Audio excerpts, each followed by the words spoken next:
Border पर लगा भयंकर जाम, गाड़ियों की लंबी कतारें, हाईवे पर ट्रैफिक की आवाजाही ठप। किसानों ने 27 सितंबर को भारत बंद का आह्वान किया था। गाजीपुर बॉर्डर के एमपी दिल्ली मेरठ एक्सप्रेसवे को भी किसानों ने जाम कर दिया। इससे दिल्ली और नोएडा गाजियाबाद को जोड़ने वाले NH9 और NH24 पर भी भारी जाम लग गया। किसानों के कृषि कानूनों के खिलाफ भारत बंद के दौरान दिल्ली और NCR के इलाकों में लोगों का भारी जाम देखा गया। दिल्ली गुरुग्राम बॉर्डर पर कारों की लंबी कतारें सुबह के वक्त ही लग गईं। कई घंटों बाद भी लोग वाहनों के भीतर ही फंसे रहे। गाजीपुर बॉर्डर के एमपी दिल्ली मेरठ एक्सप्रेसवे को भी किसानों ने जाम कर दिया।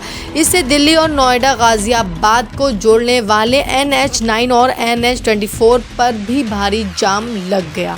दिल्ली पुलिस, गाजियाबाद पुलिस और नोएडा पुलिस ने ट्रैफिक को लेकर अलग अलग एडवाइजरी भी जारी की थी, लेकिन हर जगह जाम के चलते पूरी ट्रैफिक व्यवस्था ध्वस्त होती नजर आई। आधार कार्ड के जरिए मिल जाएगा पर्सनल लोन, घर बैठे करें अप्लाई, जाने सबसे आसान तरीका। आधार कार्ड की मदद से आपको इंस्टेंट पर्सनल लोन भी मिलता है, जिसके लिए आप घर पर बैठे ऑनलाइन भी अप्लाई कर सकते हैं। इसके लिए आपको एक एप्लीकेशन फॉर्म भरना होगा और KYC डॉक्यूमेंट्स देने होंगे।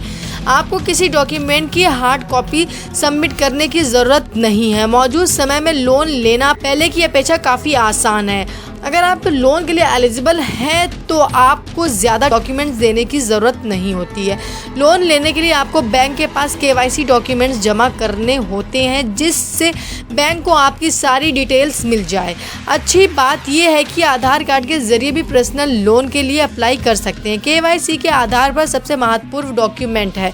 यह आपको फ़ोटो ID के साथ एड्रेस प्रूफ का भी काम करता है। आधार कार्ड की मदद से आपको इंस्टेंट पर्सनल लोन मिलता है, जिसके लिए आप घर बैठे ऑनलाइन भी अप्लाई कर सकते हैं।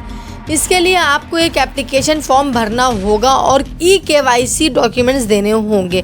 आपको किसी डॉक्यूमेंट्स की हार्ड कॉपी सबमिट करने की ज़रूरत नहीं है।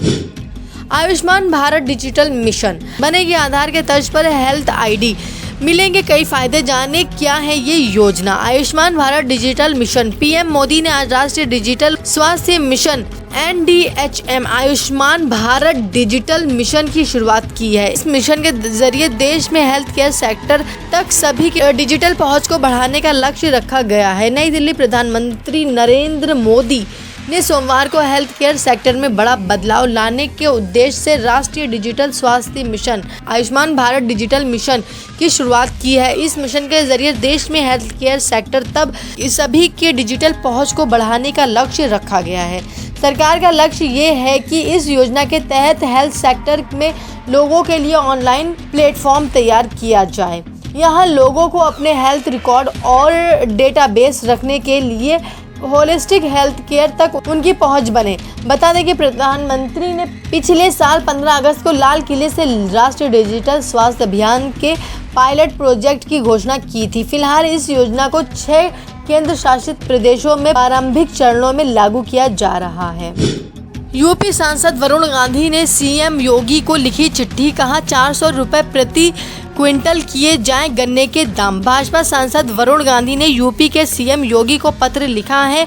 उन्होंने गन्ने का मूल्य 400 रुपये प्रति क्विंटल करने की मांग की है। भाजपा सांसद वरुण गांधी ने गन्ने के मूल्य में 25 रुपये प्रति क्विंटल की वृद्धि कराने के लिए यूपी के CM योगी आदित्यनाथ को धन्यवाद दिया है, लेकिन उन्होंने कहा है कि खाद, बीज, पानी और बिजली की बड़ी कीमतों के कारण यह मूल्य वृद्धि अपर्याप्त है। उन्होंने इसे बढ़ाकर 400 रुपये प्रति क्विंटल करने की मांग की है। भाजपा सांसद ने कहा है कि यदि किसी कारणवश सरकार गन्ने के मूल्य में प्रत्यक्ष वृद्धि नहीं कर सकती है तो उसे अपने स्तर पर 50 रुपये प्रति क्विंटल का बोनस देने की घोषणा करनी चाहिए। वरुण गांधी ने ट्वीट कर किसानों की मांग का समर्थन ऐसे समय में किया है जब किसान कृषि कानूनों के विरोध में भारत बंद कर रखा है, जिसके कारण पूरे देश में जनजीवन पर असर पड़ा है। पीलीभीत सांसद वरुण गांधी ने एक पत्र लिखते हुए कहा है कि किसान लगातार उनसे मिलकर किसानों की समस्याओं को उन तक पहुंचाने की मांग कर रहे हैं।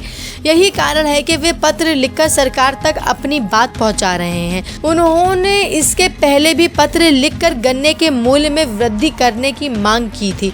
उन्होंने अपने पत्र में सरकार को ये भी याद दिलाया है कि पिछले 4 साल तक गन्ने की कीमतों में काफी कम वृद्धि की गई थी। इसके कारण किसानों को भारी समस्याओं का सामना करना पड़ा है। पर्यटकों के लिए सरकार ने लॉन्च किया ऐप, अब आसान होगा राजधानी में घूमना। दिल्ली टूरिज्म नाम के इस ऐप में टिकट बुकिंग से लेकर मैप, नेविगेशन और पर्यटन स्थलों के वर्चुअल वीडियो टूर जैसी बहुत सारी सुविधाएं हैं। इससे खासकर अंतर्राष्ट्रीय पर्यटकों को काफ़ी सुविधा होगी जिनके पास दिल्ली के बारे में अधिक जानकारी नहीं होती है। दिल्ली के पर्यटकों की सुविधाओं के लिए दिल्ली सरकार ने एक सराहनीय कदम उठाया है। सोमवार को मुख्यमंत्री अरविंद केजरीवाल ने बताया है कि दिल्ली घूमने आने वाले सभी पर्यटकों के लिए हमने एक ऐप तैयार किया है जिसके माध्यम से पर्यटक अपनी दिल्ली यात्रा को और भी बढ़िया तरीके से प्लान कर सकेंगे। दिल्ली टूरिज्म नाम के इस ऐप में टिकट बुकिंग से लेकर मैप, नेविगेशन और पर्यटन स्थानों के वर्चुअल वीडियो टूर जैसी बहुत सारी सुविधाएं हैं। इससे खासकर अंतर्राष्ट्रीय पर्यटकों को काफ़ी सुविधा होगी जिनके पास दिल्ली के बारे में अधिक जानकारी नहीं होती है।